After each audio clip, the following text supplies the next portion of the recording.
Hi, my name is Paula Rice, and I am a member of the Iota Chi Sigma alumni chapter of Sigma Gamma Rho Sorority Incorporated. The book I will read today is Yes, I Can, the story of the Jamaican bobsled team by Devon Harris. People in many faraway lands were surprised and could not understand why several Jamaicans would dare to dream of starting their own bobsled team. That's impossible, is it not? Jamaica, they said, is just too hot. And on an island where it often rains, how in the world would they ever train? You're from the sunny Caribbean. Forget about being a Winter Olympian. There were lots of jokes, teasing, and laughter about the boys from the land of wood and water. Few words were kind, people mocked instead, and with one loud voice they negatively said, "Stick to the sun, the sand, and the beach. The Olympics you could never reach. Spare yourselves and take our advice. Tropical boys don't belong on ice." And in case you somehow don't remember, we're already in the month of September. So how could you be ready for February to complete in the Olympics in the Calgary? But Devon, Michael, Dudley, and Chris truly believed that they could accomplish this. They firmly joined their hearts and hands, and with one voice shouted, "Yes, I can." Dudley Stokes' favorite sport was soccer. Chris Dudley's brother was a sprinter. Michael White was also a sprinter, the fastest. Devon Harris was a runner and the strongest.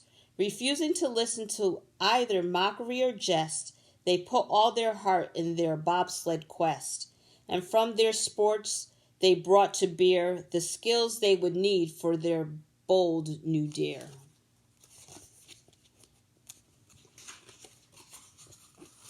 In Jamaica, where the weather is usually nice, far from any mountains with snow and ice, they had no helmets to protect their heads while riding on a makeshift sled.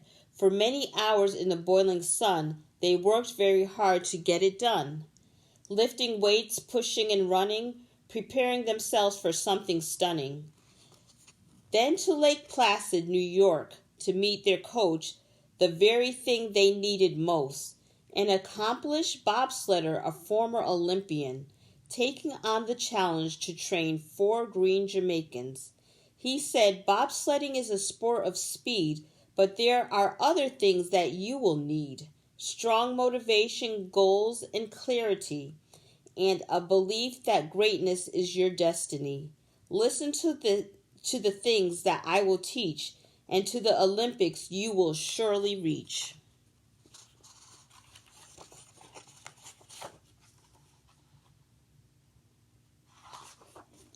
The American team members also did their part, teaching the Jamaicans the bobsled start. But they continued to fall on the hard ice rink. Some people laughed, saying it's harder than they think. For the first time in Lake Placid, they saw a bobsled track. The huge sloping turns left them in shock. The intimidating walls of bare concrete stood in the air almost 25 feet. Yes, Looking at the track gave them a frightening chill as they thought of themselves racing down the hill. They worked very hard, even though they were fearful that their efforts to the Olympics might not be successful. An important lesson they clearly taught. Life's road is rocky, and you're often caught with challenges and obstacles that will cause you to fear, but act with courage and your goals will draw near. So whenever you find yourself in a jam, whisper to yourself, "Yes, I can." Bobsledding was difficult, as they were often told, and the temperatures were low and bitterly cold. But to their credit, they stuck to their dream and with much cooperation worked together as a team. Encouraging and scolding, challenging each other, each one helped the other to go even further. And even though they sometimes drove each other berserk, they succeeded because they focused on teamwork. Dudley was the driver, the others were pushers. Together, the four of them supplied the power, sitting on their egos and embracing their roles, doing all they could to achieve their goals. They said, "No man is an island, although we're from one. We will finish this journey the way it had begun. We will believe in each other through the bad times and good, and support each other in the way that we should."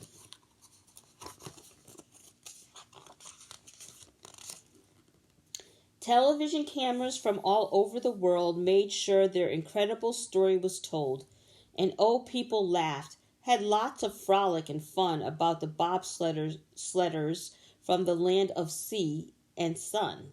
But they were fearless in their quest for glory.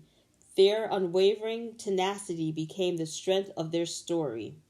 So never give up when the going gets tough. Filled with disappointments, frustrations, and such, dig in your heels like the unconquerable man. Look straight in the mirror and say, "Yes, I can." The Canadians, Italians, Swiss, and Germans had a superb history and a fine bobsled tradition. Going to the Olympics, I'm sure you can guess, they had sleds and equipment that were the best. But the Jamaicans, who were not as established yet, had to make do on very tight budget. Every night before retiring to bed, they thought of ways to buy a good sled. No fancy uniforms, oh what a sight, but they kept on going despite their plight. They said, "If we unite our minds, there's no doubt we'll find a definite way to get through this grind."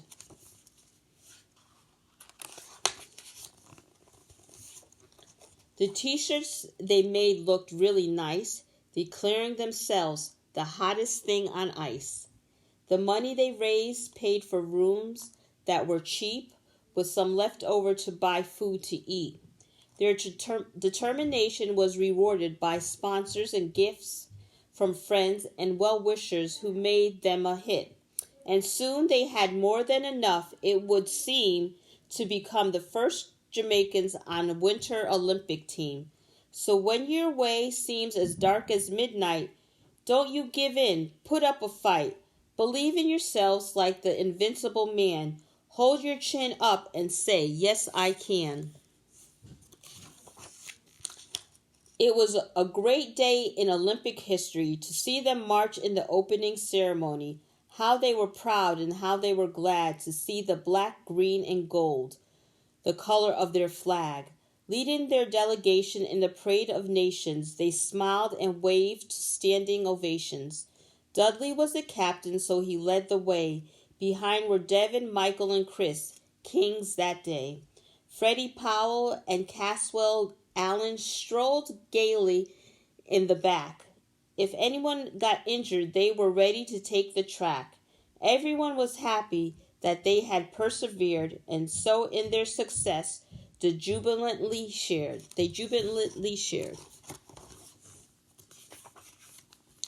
They all felt great, as well as they should, thinking of the times that they very well could have turned away from following their dream of being Jamaica's first bobsled team. They said, "On the road of life there are many twists and turns, and the sting of others who ridicule and spurn. But the success and respect that together we know came because we kept focused and never let go." The Olympic Village was a really neat place where they met countless people of all color and race, coming together in a world community, living in love, peace, and harmony, exchanging pins and taking photos, hanging out at the diner with French fries and burgers. There was even a disco and game arcade when they were in the village they had made. But the Olympic Village was a serious place too, for in the back of their minds they always knew they were there to compete and be at their best, so they went to bed early to get plenty of rest.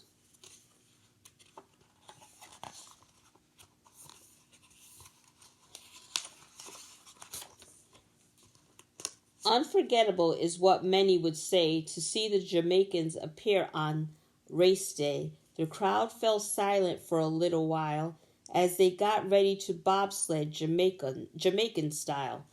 Like the great Jackie Robinson of the Brooklyn Dodgers, the dream of Martin Luther King, and many others, they stood at the start of not just a race, but the doorway to history with poise and grace. Those great had dreamt and paved the way for Jamaica to compete in Calgary that day.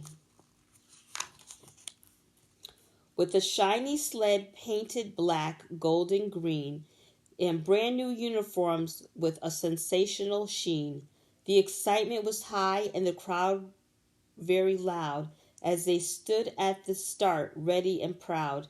The time had arrived, the track was clear for them to go, and they got themselves ready to put on a show. Feet on the starting blocks, hands on the push bar, the same look of determination that had brought them so far. Ready, set, go. Oh, how fast they ran, saying to themselves, "Yes, I can."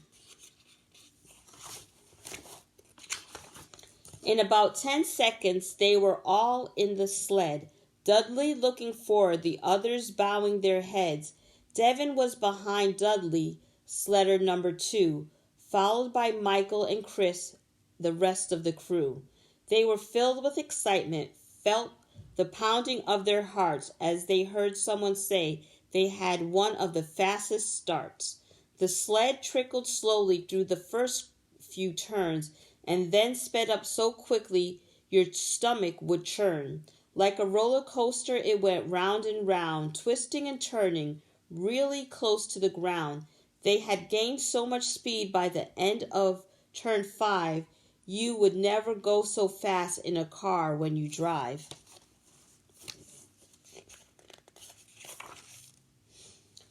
Through turn 6 and 7, screaming through turn 8, they were on top of the world. Everything was great. At the tip of turn 9 came the end of the line. They felt their bodies move slowly, suspended in time. The sled flipped over and they crashed on their heads. It was so spectacular, everyone thought they were dead. The sled whipped around the corners in such a fierce way that it still looks scary when you see it today. Inside the sled was frightening, to say the very least, as they rattled and rolled inside the wrecked beast. Slamming their heads against the tall icy walls, they felt like Humpty Dumpty who had a great fall. Flashes of white flew past their eyes, the bottom of the sled scraping the skies. The burning of the fiberglass was an awful smell, a frightening experience, I'm sure you can tell.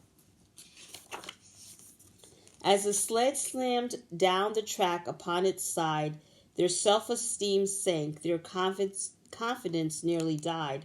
The whole world would say that the Jamaicans had failed, and they could feel their courage begin to sink and bail. All kinds of thoughts flooded through their heads, especially the fears that great dreamers dread. What about the little boy sitting at home, facing his demons, his fears alone? What about the girl who always sad in gym, the last one to be chosen because the others want to win?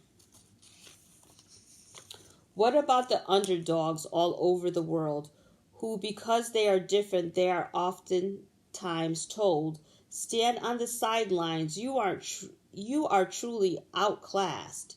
You could never succeed, you're not up to the task. It is for them the greats have fought and won, and with them that day the Jamaicans marched as one. They said, "We may not have achieved our desired outcome, but until we cross the finish line, the work is not done. So let's gather up our strength one more time and push the sled across the finish line.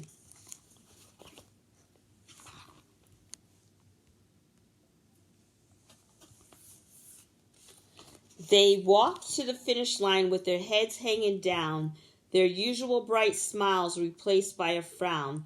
The crowd said, we love you, look up, be proud, tell the world you've succeeded, and shout it out loud. You didn't get a medal, but indeed you won.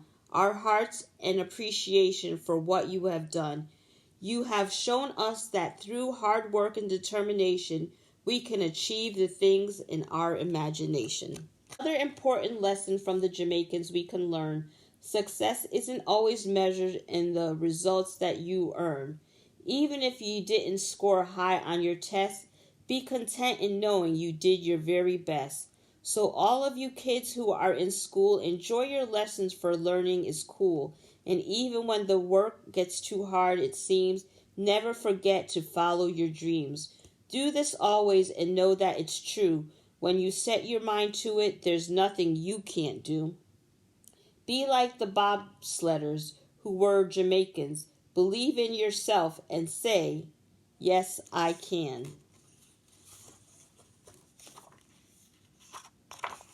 The end.